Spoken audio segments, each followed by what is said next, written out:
Good afternoon. The next 30 or 40 minutes, we're going to go over some notes from Chapter 7, Strategy Formulation, Corporate Strategy.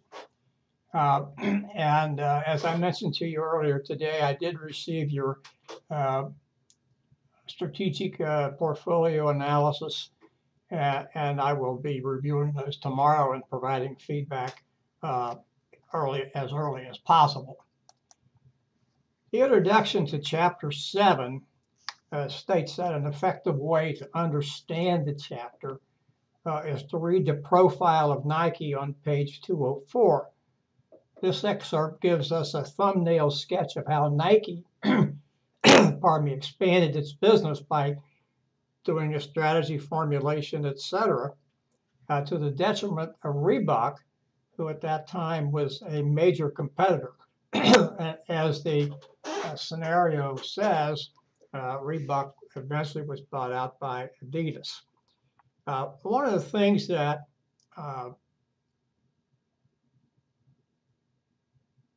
excuse me just a second. One of the things that Nike did, we're going to talk about a little bit later and how they did that. Corporate strategy, according to the authors, deals with three key issues. Directional strategy, that's pretty simple. How's the business going to proceed? Is the business going to go forward to growth? Does it want to stay where it is? Is the status quo the place where it wants to be? Or is it going to pull back? That's known as a retrenchment strategy. Now,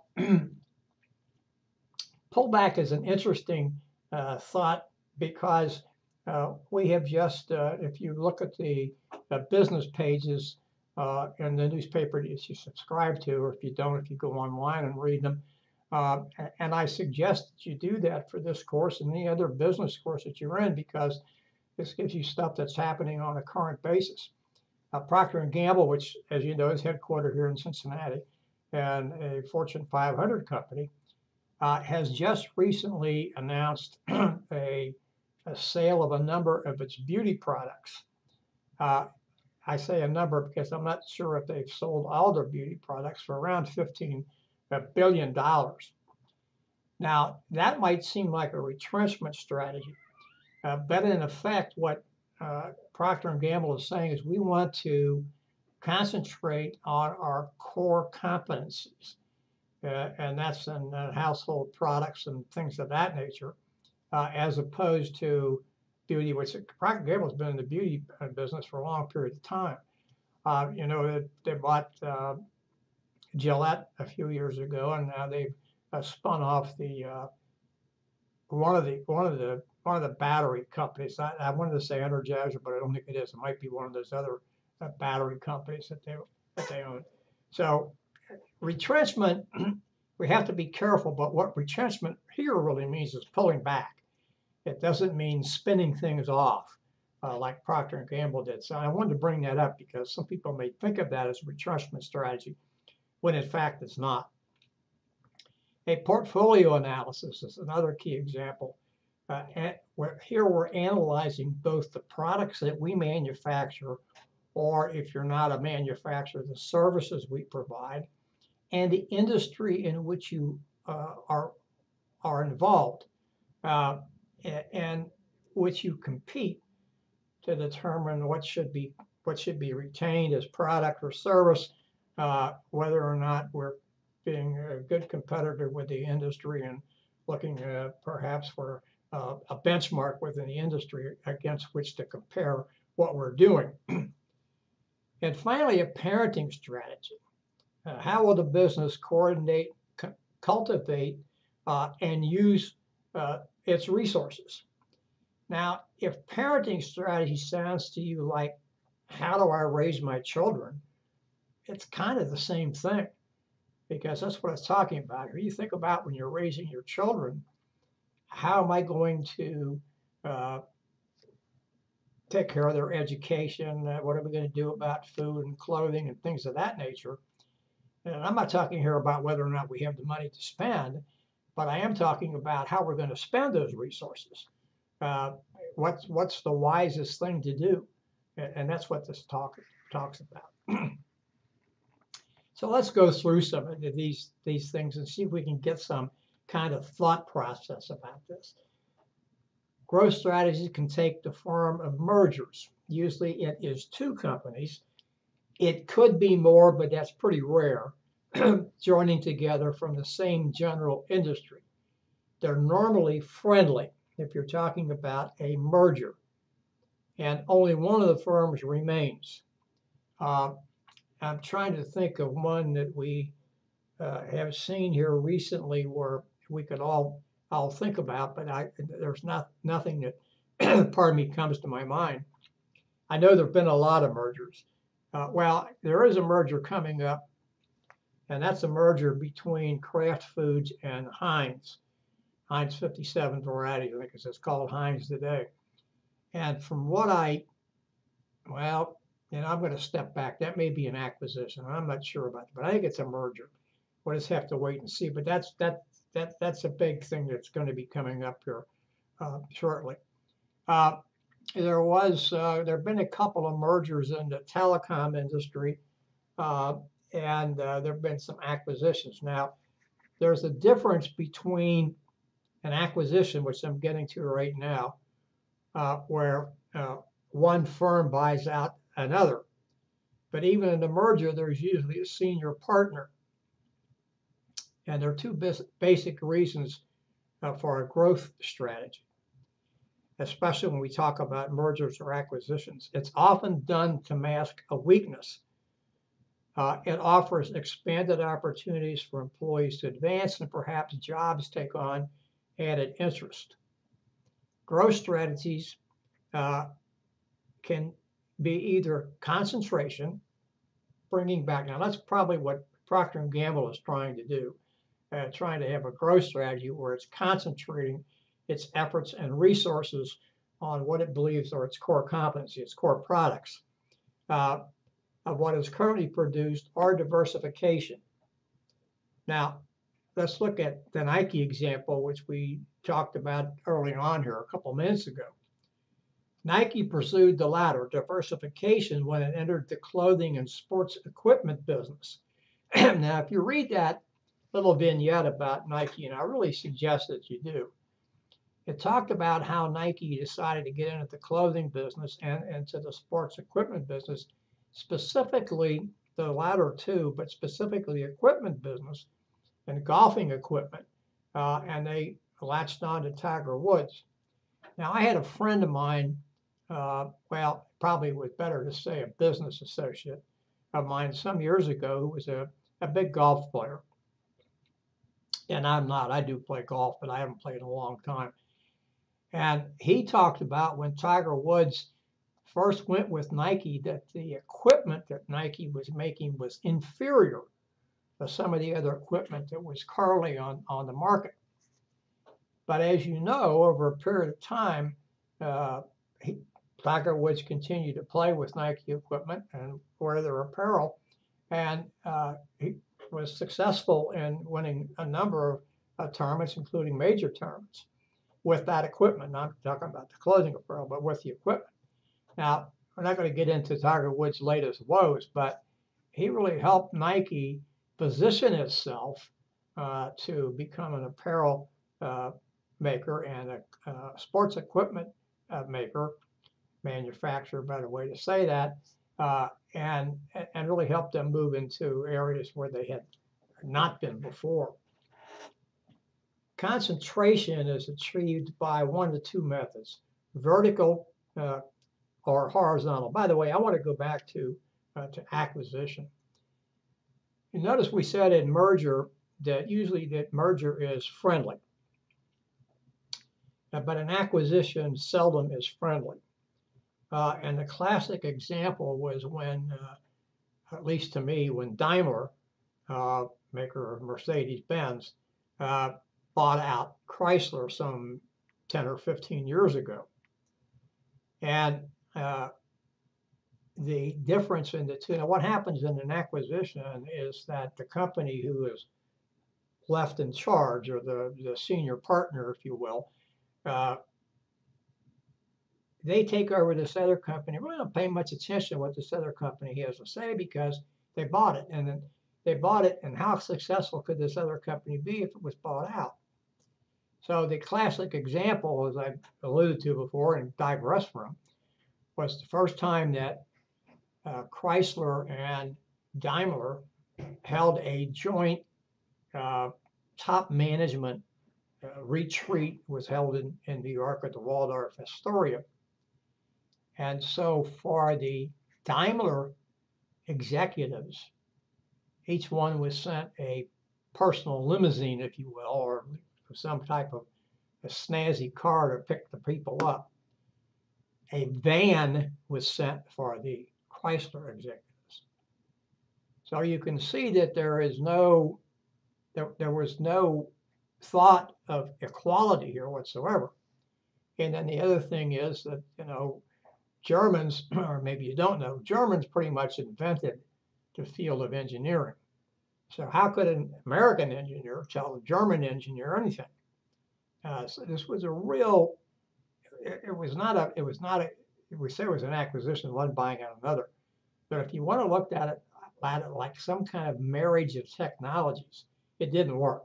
Daimler held on to Chrysler for a few years and eventually sold, and now Chrysler is owned by Fiat. It seems to be doing all right under that operation, but they didn't do well with Daimler. So vertical integration are several examples that are pointed out in your text: backward integration and forward integration. And backward integration, the business assumes some functions of one or more of its suppliers. So it's going back, if you will, if you want to look at this like a supply chain and logistics. And in the former case, the supplier would be sending product to the manufacturer. In this case, the manufacturer has taken that on, gone back, taken that on, and now is bringing it forward. And the other is forward integrations, assuming functions of a distributor. So think of car companies that sell their automobiles to distributors that we see around the United States in various cities and et cetera. That's a forward type thing. And there's a note in the text about forward integration referring to FedEx buying Kinko's. Now here's the point. Why would FedEx, who is a deliverer of packages, buy an organization that is primarily in the business of providing copying services? Well, FedEx wanted to get the people that Kinko's attracts, small businesses, to ship packages with them. And so that's why they bought out Kinko's. Figure 7.2 in your text depicts the vertical integration continuum ranging from full to long-term contract. Full, here we have the business controls all operations in manufacturing and distribution. Two classic examples to think of in that fashion that you should be familiar with in the United States are Goodyear and Sherwin-Williams. Goodyear is a manufacturer, manufactures tires and a few other things. But every Goodyear store is owned by Goodyear. And so Goodyear not only is providing that store with product, it's also taking care of the distribution. Sherwin-Williams is the same thing. Sherwin-Williams is a paint manufacturer. It owns all the Sherwin-Williams stores. Maybe you want to call them franchises. The only difference is it's not a franchise because there's not somebody there that actually is operating. That person does not own that business. He or she may be the manager or whatever the term is, but they don't own that business. In tapered integration, the firm produces 50% or less of a product and purchases the rest. Quasi-integration is where the firm does not produce any of the key products it sells. Examples are companies purchasing stock in another business to gain a specific market, or purchasing a company that does not manufacture in order to get access to a channel of distribution. So this talks about quasi. I would like to look at that as a symbiotic relationship where each organization is gaining some benefit from the integration. And then long-term contracts, that's exactly what it means. But as the text points out, this cannot be considered as vertical integration unless the contract is exclusive and the contractee, if you will, is prohibited, my term, my word, from doing business with any other competitor. Sell to nobody else. Now, selling to nobody else is probably a little bit different than what I'm saying. It's not selling to any other competitor. But you could lock up the contract that way and say, okay, that's what we're going to do, and here's our contract, and our contract precludes you from selling to anybody else. Now, as long as that is not anti-competitive, it's okay. So in other words, if there's no competition precluded here in this type of contract and relationship, then it's going to pass muster with the anti-monopoly folks and the federal government. Horizontal expansion or growth, on the other hand, is about expansion into other geographic regions or into new products and services. So vertical, as you know, is this way. So you're not going outside your boundaries. You're staying within inside your boundaries. Horizontal, we know this way, and this means that you intend to grow along this. I don't want to use the word continuum, but you want to grow along this area here. Although, as we said, it's not within the same. It's new products or services, new geographic regions. Excuse me. Many firms are interested in expanding outside the United States, and they should be. The world's population exceeds 6 million people. Excuse me, I wrote million. 6 billion people, maybe closer to 7, whereas approximately 350 million people live in the United States. So whatever that ratio is, roughly 80 to 90% of the population lives outside the confines of the continental United States. Well, let's include Alaska and Hawaii, but is outside the United States, the boundaries of the United States. I'm not going to include the United States territories, Puerto Rico and Guam and a few others. But what you can see here, just by sheer numbers, it makes sense for companies to expand their horizons beyond the United States. At one time, I'm digressing here a little bit, but I think this is important to think about. At one time in the United States, certainly right after World War II and up into probably about 1970, most of the product that was made in the United States was consumed by people in the United States. And one of the reasons that we were able to do that is we really didn't have too many competitors in those days. Europe was still recovering from the devastation of World War II well past 1960. Japan was pretty much the same way, although actually Japan and Germany both started exporting cars to the United States in the late 1950s. Volkswagen for Germany, and there were some higher price cars that were probably coming over. And then some of the models from Japan that were coming over, which were cheap and cheaply made automobiles. But that's something that I'm not going to dwell on too much, other than to say that the United States was kind of self-sufficient, and so it could rely on what it made to be being sold here in the United States, and most of its profits were made here. Doesn't mean to say we didn't have companies doing business outside the United States. We did, but certainly not to the amount that we have today. There are, as the text talks about, a number of ways to enter foreign markets, and they include exporting. I'm not going to explain that.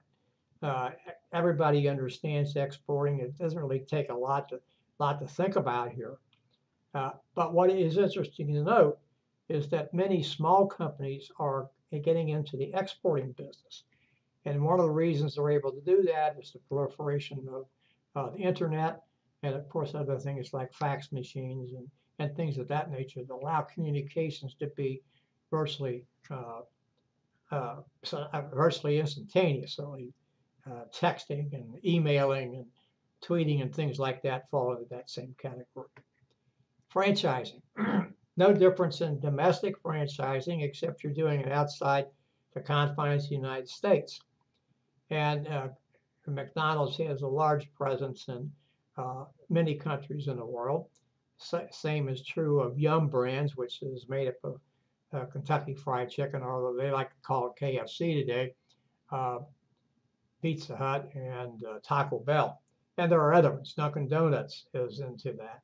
Starbucks is certainly into that.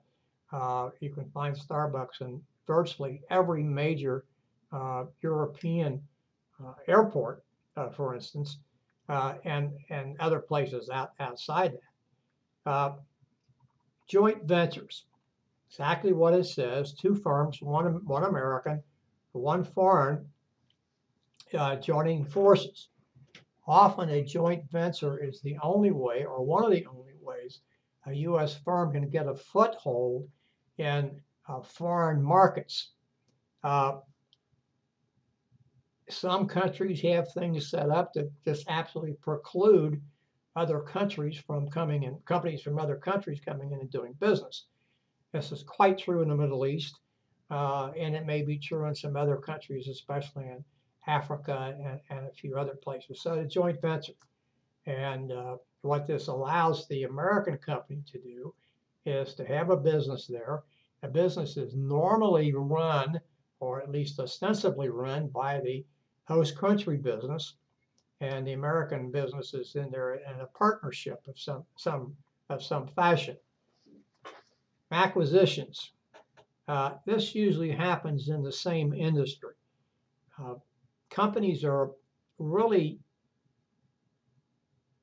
foolhardy, and that is my term, by the way, really foolhardy to consider acquisitions in a outside their own industry. Now, the example I'm going to use here is not an example of an American company acquiring a foreign company. The example I'm going to use is Quaker Oats and Snapple. Quaker Oats bought Snapple some years ago. I 15 or 20 maybe sticks in my mind. Maybe it's even less than that. And it was almost from the very beginning, it was obvious that the acquisition was not going to work. And Snapple didn't fit in with Quaker's probably culture and values and a few other type things. And after a period of years and declining profit with Snapple, Quaker said, hey, it's time to let go here. We made a mistake. And I think if I remember correctly, if you just looked at the dollar figure on what Quaker paid to acquire Snapple and then what Quaker was paid when it sold Snapple, Quaker wound up losing money, a significant amount of money. But that's kind of the problem with acquisitions. But now some acquisitions can work very well. And the one that there's one that's pointed out in your text in the same industry, and this was the acquisition between InBev and Budweiser. InBev, interestingly enough, is thought by many people to be a Budweiser Anheuser-Busch, the parent company. But InBev is thought by many people to be a European company. And in fact, it is, but it is owned by a Brazilian company. I cannot tell you the name of the Brazilian company. Went in, looked at InBev and said, hey, there's a lot of ways here we can cut fat and make money. Cut fat is usually cutting overhead, make this more efficient. So they bought InBev, and InBev makes Stella Artois and a few other beers that you may have heard of. And then a few years ago, probably 10 or more, maybe not more than 10 years ago, InBev decided it wanted to buy Anheuser-Busch, maker of Budweiser and some other American products. That was a win-win proposition for both of these companies because Budweiser was trying to move into the European market and was having some success, but not as much success as it wanted. And InBev had not been able to make good inroads in the American market. So the acquisition there, and it turned out to be good for both of them. And as the text points out, it's usually, again, because one is strong in one area and the other strong some other area. So it really is a good situation. As far as I know, just for instance, as far as I know, the Budweiser folks, Anheuser-Busch folks, are still running the American operation. Now, they may have some oversight from the InBev people, but I don't think InBev's coming over and telling them how to do business. But they are helping Budweiser and Budweiser products in overseas markets. Greenfield development is the opposite of acquisition. It is building and operating a new international market, or in a new international market. Product sharing. This was a term, I believe, as I remember correctly, looking at the text yesterday and Saturday when I was writing the notes, that was coined by the late management guru Peter Drucker. It euphemistically known as outsourcing, which causes all kinds of angst from Americans because they see jobs going overseas. Now, not all outsourcing is bad. Let's look at Nike. Nike has core competencies that make them very good at design and very good at marketing, but not so very good at manufacturing. Now, I want you to hold that thought a second. You're going to say to me, well, wait a minute. If Nike manufactures here in the United States, it's going to cost them more money because workers are more costly. That's true. But Nike said, hey, we're not very good at manufacturing, period. So let's look for some place we can move our manufacturing and get economies of scale and reduce overhead, et cetera, et cetera.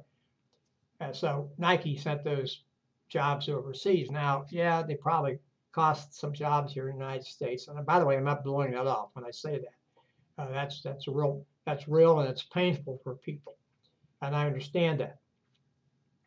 But when you have jobs that are labor intensive, it's very difficult to have those in the United States simply because labor is more expensive in the United States. Now, as the world economy rises, and we're going to see that in Japan, in China, perhaps India and a few other places, we'll see those products increasing in cost as well. A classic example is Japan.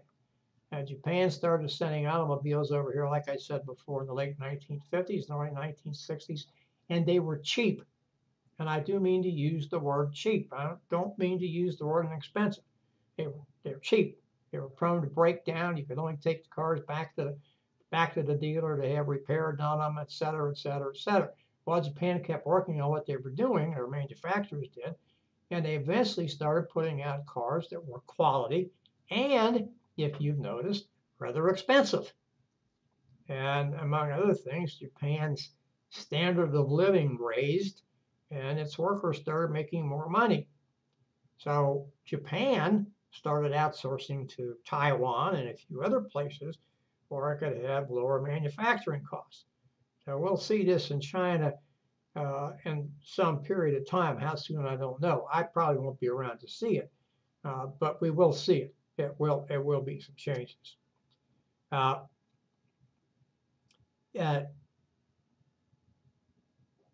of course, we know what attracts these companies. It's, again, low wages.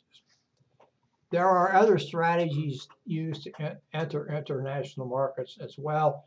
And those are the ones that are the most common and the ones that I have focused on. Diversification, which we talked about before, there are two types. One's concentric, the other is conglomerate. Concentric is related diversification. That's moving into a related industry and is usually done from a position of strength. Pardon me just a second. Thank you. A conglomerate diversification is unrelated. The company realizes it does not have the resources needed to go into a related industry, so it looks to enter into a different playing field. I don't have any good examples to give you for that, but it's not something that's out of the ordinary. Companies must be careful when they embark on a growth strategy. Due diligence is necessary, and acquisitions can cause problems, as was the case in Daimler buying Chrysler, as we discussed a little bit earlier. Stability strategies. They may occur when a company needs to pull back because growth has exceeded the ability to keep up with demand. Now, don't think of this as being a failure. There's a very good example in there about Dell Computer. Dell Computers was just going so hand over fist, and its profits were increasing enormously, et cetera. It couldn't keep up with demand. And so it needed to pull back. Now, Dell's done a couple other things differently, but that's the example used in the text. But Dell's gone into different things today, and that's not part of our discussion. But that happens, and companies are going to say, wait a minute, we need to stop, take a time out or something of that nature, because if we continue to go this way, we're not going to be able to satisfy our customers. And the last thing we want is our need is an unsatisfied customer. A no-change strategy may be adopted because the potential of new competitors is small. You will find this pretty prevalent in the energy industry. It's very difficult for a company to come into the industry and become a large player. But that does not mean to say that you don't have a lot of people out in the Bakken oil fields, and the ones in Texas. Bakken is in North Dakota. The ones in Texas, I can't think of right off the bat. Permian Basin, I think. Doesn't mean to say you don't have small companies down there doing business and making money. They are, and they do, but they're not going to compete with the Shells and the BPs and the Exxons and Exxon Mobils and people like that of the world. The other part is in utilities. It is, pardon me, and of course those are regulated businesses, regulated by some government entity, state or county or city or something of that nature. Some may be by the federal government, but mostly not. And it's very difficult for someone to enter that field because of the enormous cost. And so that's what we're talking about, a no-change strategy. A profit strategy, on the other hand, is not what it sounds like. Here, the company's position is not good, and so it reduces overhead costs and other costly expenses. One expense that is usually suffered is the expense of operating research and development entities within the company. It doesn't mean to say they'll shut those down completely, but what it does mean to say is they won't spend as much money on research and development. In these scenarios, management blames outside forces for its trouble. Too many competitors, we don't have enough skilled workers, too many government regulations, cost of business is too high, we don't have good suppliers, on and on and on. A turnaround strategy is where the emphasis is on efficiency and cost cutting, and usually involves massive layoffs. There is an example or two in the text for you to look at, and it talked about layoffs. Now, there are some other people and I'm going to give you the example here in a second, who come in and take over a company as chief executive officer. And instead of implementing what is known as a turnaround strategy, they will decide that the best thing to do is to cut costs, cut overhead, et cetera. And of course, the first place they start is with employees. Employees are the most important resource a company has, but also the most expensive. And compensation and benefits, et cetera, make that true. So the person I'm speaking about, one of the classic examples was Chainsaw Al Dunlap. And Al Dunlap would come into the company. Sunbeam was one, of course. The Sunbeam directors eventually fired him. Scott Paper was another. He absolutely ruined Scott Paper. And Scott Paper, as we know, Scott Paper no longer exists. It's the Scott Paper division of Kimberly-Clark, makers of Kleenex. And what these folks will do is they will start cutting employees, and mostly not necessarily done by layoffs, but absolutely firing people. And this really gets the people on Wall Street excited, because when you reduce overhead and you reduce cost, it appears, and I'm using that term here, it appears to make the company more profitable, when in fact that may not be the case.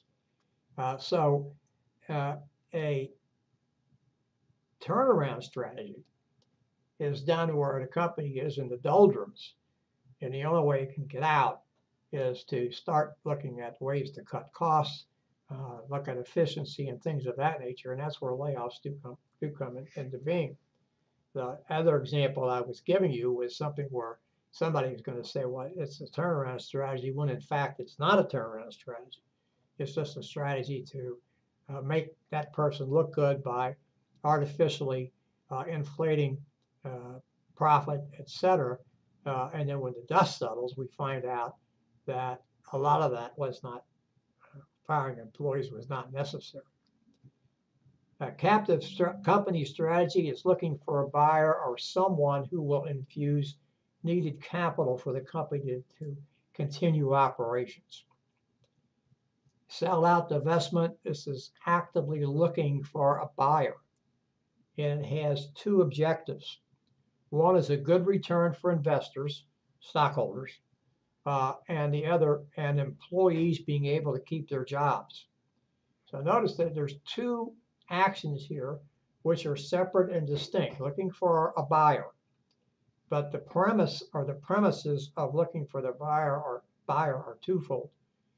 Getting a quality amount of money in the buyout, so there's a good return to investors, and at the same time having some type of guarantee. And I'll use that term, some type of guarantee that employees will be retained in their positions. I say some type because that will last for a particular period of time, and it can't be guaranteed to be long term. There are two other things we can look at here. One is bankruptcy and the other is liquidation. A bankruptcy means that management is under, for the most part, most often, a judicial order in hopes of being able to settle with the firm's creditors.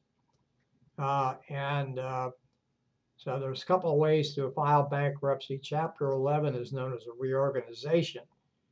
And a judge must approve the reorganization and then get agreement with the creditors as to how much money they're going to get on the dollar. And of course, sometimes the reorganization can be simply that, and the debt is restructured.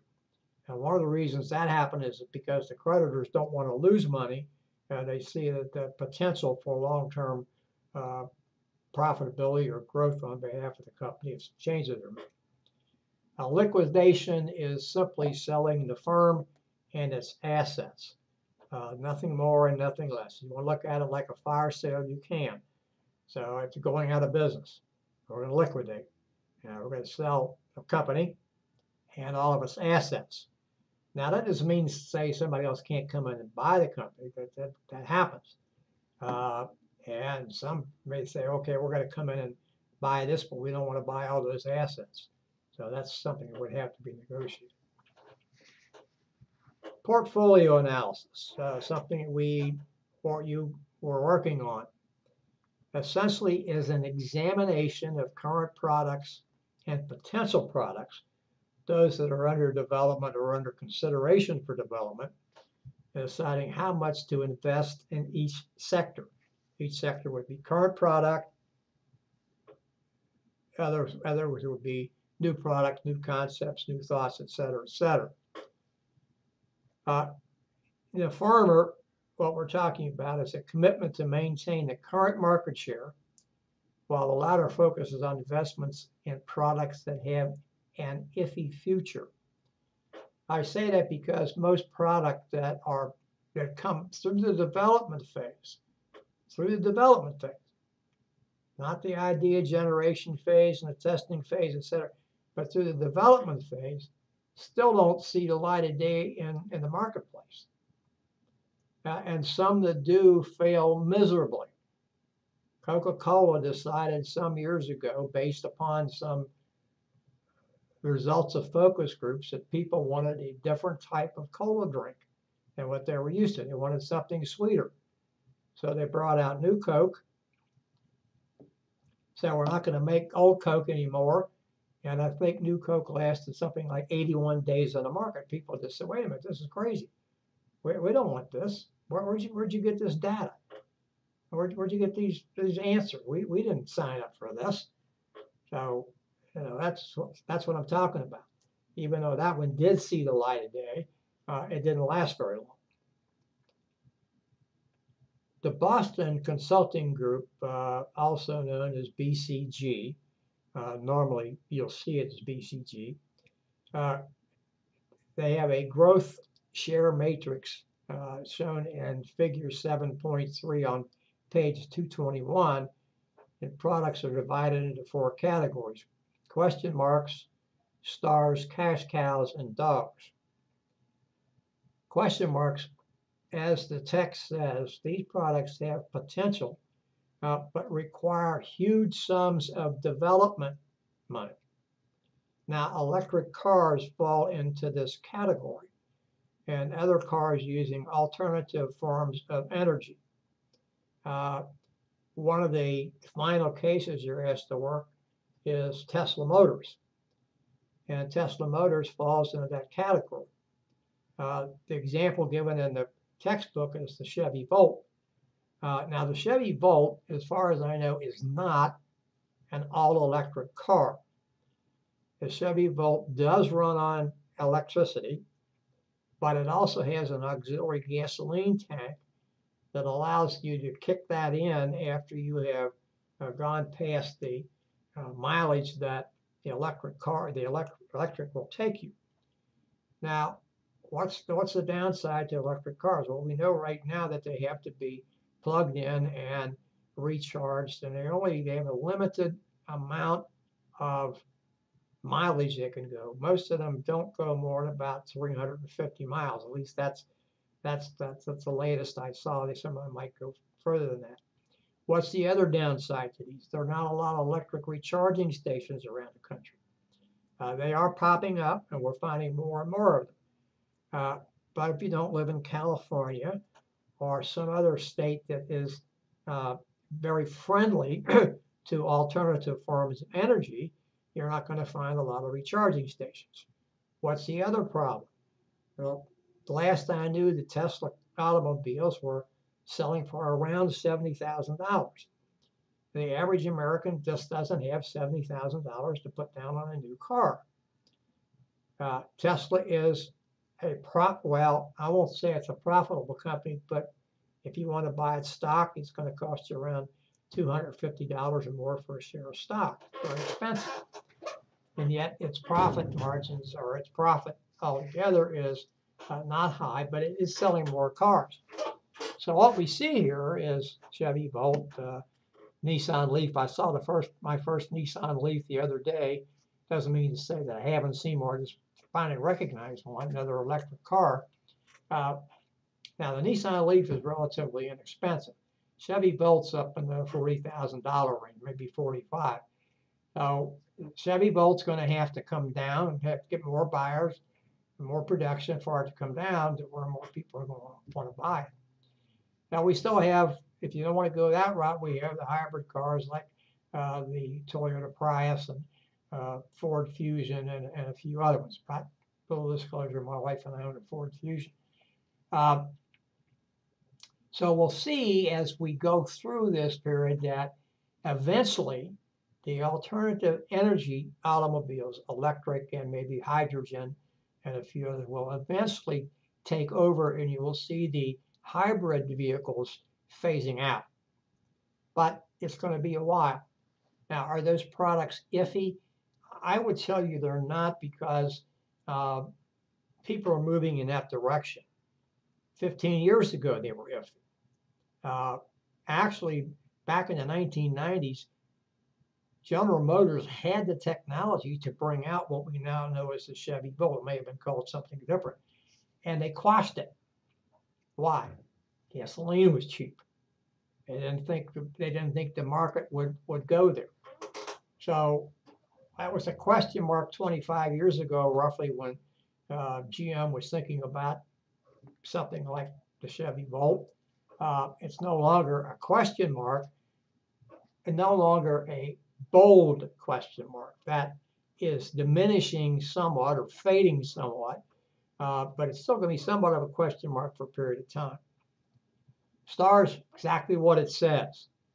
These products are leaders in their particular field, and they generate enormous profit.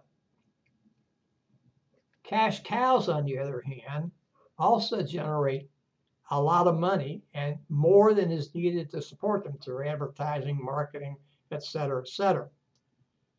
So support costs, such as other support costs, such as research and development, will be cut, and often these products will decline over a period of years. Dogs, the market share has declined, and perhaps the market no longer exists for these products. Now, BCG matrix is commonly used. I've used it in many other management courses I've taught over a period of years, but it faces criticism, like most things do. Formula lacks depth. According to critics, the formula lacks depth. The link between market share and profit is not made. And notice they talk about Olivetti. Now, Olivetti, according to the BCG matrix, would be a dog. And yet, as you're reading the text, Olivetti is still making money. By the way, it's the only typewriter manufacturer left.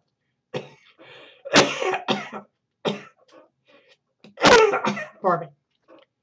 It is still making money because people were buying manual typewriters. Now, you wouldn't think that would be true, but evidently they are. Now, I'm not sure where in the world they're buying them. And the reason I say that, I happened to come back here after I got out of the Army, and I had a electric typewriter, and I wanted to keep it. And there was only one typewriter repair company left in the Cincinnati area. And so I took it there, and I had to give them a $30 deposit. And they called me back the next day and said, it can't be fixed. Well, I lost my deposit because they had expected, et cetera, et cetera. And then my mother had one, and I used it for a number of years when I wanted to type things that I wasn't real comfortable about doing on the computer. Well, I don't even have that anymore. If it's around, it probably is. I don't know where it is. Nobody uses it. But note in the text, Olivetti's still making money. And finally, a product's competitive position is not determined solely on market share.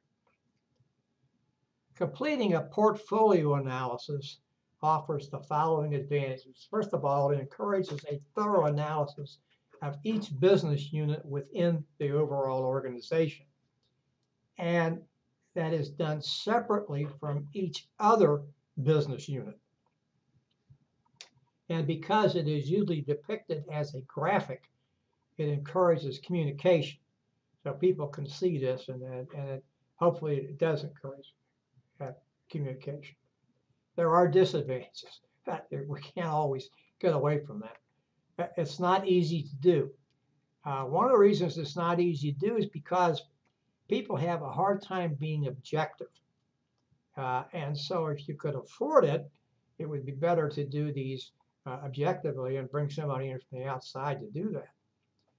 It may miss opportunities because you just don't see them. Again, from a subjective viewpoint. Again, I'm using objectivity here. It may not be objective, which it probably is not, or not as completely objective as you would like for it to be. And may leading to a self-fulfilling prophecy. That is, you knew beforehand what the end result was going to be. So you can think about it that way. Well, if you knew that, why'd you start this whole rigmarole to begin with? I mean, you already knew the answer. And so you went through this process and said, well, hey, that's what I said was going to turn out in the first place. And look what happened. It turned out like I said it was. That's probably not what you want to do. The authors provide a few guidelines for developing corporate strategy. Examine each unit, each business unit, for developing, or potential acquisition in terms of strategic factors. They contend, this being the author, contend this should be done by establishing centers of excellence.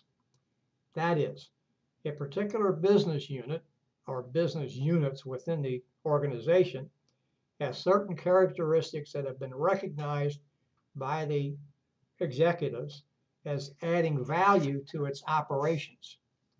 And then these business units can be used as benchmarks for other units within the organization.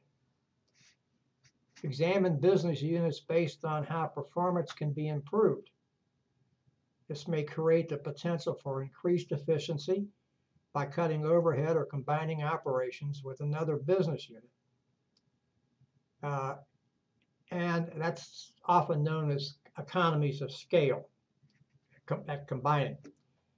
A benchmarking approach is a good tactic, and this can be accomplished by using both internal and external benchmarking.